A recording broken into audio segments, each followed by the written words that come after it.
sábado, 12 de novembro, a esperança do Novo Testamento. Então, João, em 1 João 5, 11 e 12, diz que o testemunho é este, que Deus deu o seu Filho, que a vida está em seu Filho. Quem tem o Filho de Deus tem a vida eterna. Quem não tem o Filho de Deus não tem a vida eterna. Então aqui ele parte para aceitação, o oferecimento que Deus dá através de Jesus Cristo e trabalhado pelo Espírito Santo na nossa mente para nos convencer, para que nós possamos escolher. Assim como Adão e Eva escolheu, nós também podemos escolher. Se nós escolhermos Jesus Cristo, nós temos a vida eterna. Se nós deixarmos de escolher ou não escolhemos Jesus Cristo, escolhemos outra coisa, então nós não temos a vida eterna. Então está aí o respeito ao livre-arbítrio, a liberdade de escolha. E 1 Coríntios, agora Paulo falando, que tinha muita gente que tinha dúvida com relação à ressurreição, à morte de Jesus Cristo, não é? Então diz assim, 1 Coríntios, antes de tudo, 15:3, vos entreguei o que também recebi, que Cristo morreu pelos nossos pecados, segundo as Escrituras já estava falando, e que foi sepultado, e que ressuscitou, conforme as testemunhas que relataram, todos os escritores bíblicos. E apareceu a Cefas, ou a Pedro, e depois aos 12. Depois mais de 500 pessoas, de uma só vez, viu e ouviu Jesus Cristo. E mais, se alguém quer ter testemunha, eles sobrevivem, a maioria deles sobrevive até hoje, diz. Então, Paulo falou mais ou menos lá do ano 50, 50 e pouco, e Jesus viveu até o ano 30. Então, as pessoas possivelmente já eram de certa idade. E manteve durante mais de 30 anos esse testemunho de Jesus. De que Jesus morreu, Jesus ressuscitou, falou com eles depois da morte e deu esperança para eles, ensinou. No verso 12, diz assim, é corrente pregar-se que Cristo não ressuscitou dos mortos. Alguns afirmam assim, e diz assim, se não há ressurreição dos mortos, então, realmente, Cristo não ressuscitou. Porque parte dos judeus não acreditavam em ressurreição. De jeito nenhum. Mesmo vendo Lázaro, vendo o filho da viúva de Naim e outros, né? Eles não acreditavam. Era uma coisa muito grande, eles achavam, para alguém vencer a morte. Como o Nazareno poderia vencer a morte? Nós matamos ele. Ele ressuscitou? Por que ele não desceu da cruz? Então, verso 14. E se Cristo, 15, 14 de 1 Coríntios, se Cristo não ressuscitou, é vã a nossa fé e vã a nossa pregação. Por que nós estamos pregando alguma coisa aqui? Porque eu estou dando a vida pela pregação do Evangelho. Porque os discípulos morreram pela pregação do Evangelho. E Paulo, mais para frente, também morreria pela pregação do Evangelho. João foi preso por prisão perpétua na ilha de Patmos, ilha grega, porque pregava a palavra de Deus. Quando ele tinha perto de 100 anos, João foi solto. Ele morreu ali em Éfeso, testemunhando de que Jesus ressuscitou, morreu e ressuscitou. E veja que João é aquele que estava cuidando da mãe de Jesus, estava em frente à cruz. E continua. Então, se Cristo não ressuscitou, somos tidos por falsas testemunhas, porque temos confirmado que ele ressuscitou. Porque se os mortos não ressuscitam, também Cristo não ressuscitou.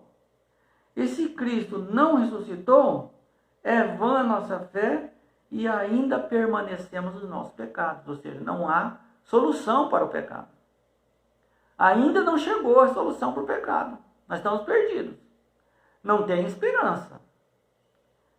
E ainda mais, os que dormiram em Cristo, acabou, pereceram. Não há esperança para nós que veremos a eles algum dia. Se a nossa esperança em Cristo se limita apenas a esta vida, verso 19, somos os mais infelizes de todos os homens. É tudo uma teoria. Por que alguém morreria por uma teoria? Por que alguém sofreria por uma teoria? Não tem sentido isso. Diz mais aqui. Afirmo isso, irmãos, que a carne e o sangue não podem herdar o reino de Deus, nem a corrupção herdar a incorrupção. Muitos não entendem isso aqui. Leem esse pedacinho e para. E aí eles ficam com a impressão de que nós vamos para o céu sem corpo. Viverem como se fosse um espírito. E está errado. Continue lendo para você ver. Que é 1 Coríntios 15, 50 e 51. Veja o que vai acontecer com o nosso corpo, tanto de vivos quanto de mortos. Eis que vos digo um mistério, diz Paulo, verso 51. Nem todos dormiremos, ou seja, morreremos na volta de Jesus, mas transformados seremos todos. Todos os vivos e todos os mortos. Todos vão morrer. Os que dormiram em Cristo e os que estarão vivos quando Jesus voltar. Num momento, num abrir e fechar de olhos, ao ressoar da última trombeta, a trombeta soará e os mortos em Cristo ressuscitarão incorruptíveis e nós seremos transformados. Os vivos serão transformados em corpo de glória, em sangue de glória, corpo de glória. E os mortos ressuscitarão já transformados com o corpo e o sangue incorruptíveis, sem pecado. Porque no verso 50 está dizendo que não pode herdar o reino de Deus carne e sangue corruptível, pecaminosa. Não está dizendo que não vai entrar corpo lá. Está dizendo que pecaminoso, do jeito que nós estamos, não pode entrar. Mas seremos transformados pelo poder e a glória de Jesus Cristo. Verso 53. Porque é necessário que este corpo corruptível se vista de incorruptibilidade e que o corpo mortal se revista de imortalidade. Aí está a explicação, porque perguntavam para o apóstolo Paulo se haverá corpo, se nós vamos com o corpo para o céu. E aí ele respondeu. Respondeu que nós vamos, mas do jeito que nós estamos, nós precisamos ser transformados. Para sermos transformados, precisamos receber a vida eterna na vinda de Jesus Cristo. Ao receber a vida eterna na vinda de Jesus Cristo, nosso corpo é glorificado, ou seja, transformado de pecaminosa para impecaminosa, de coisas que corrompem para incorruptível. E aí sim, vamos ter o corpo glorificado. Os mortos vão ressuscitar. Veja, esta é a esperança do Novo Testamento. No Antigo Testamento também tinha esperança? Lógico que tinha esperança. Por quê? No Antigo Testamento falava que Jesus ia morrer. Isaías falou que ele ia ressuscitar para ver o resultado do seu trabalho. O que adiantaria ele só morrer? Então nós precisamos crer que ele morreu. Primeiro, antes de tudo, crer que ele é o Messias, o Filho de Deus, o Deus incorruptível, que transformou em ser humano, não usou os seus atributos aqui na terra, venceu o pecado que Adão e Eva caiu. E ele provou que não precisava Adão e Eva ter pecado, porque ele veio na mesma condição de Adão.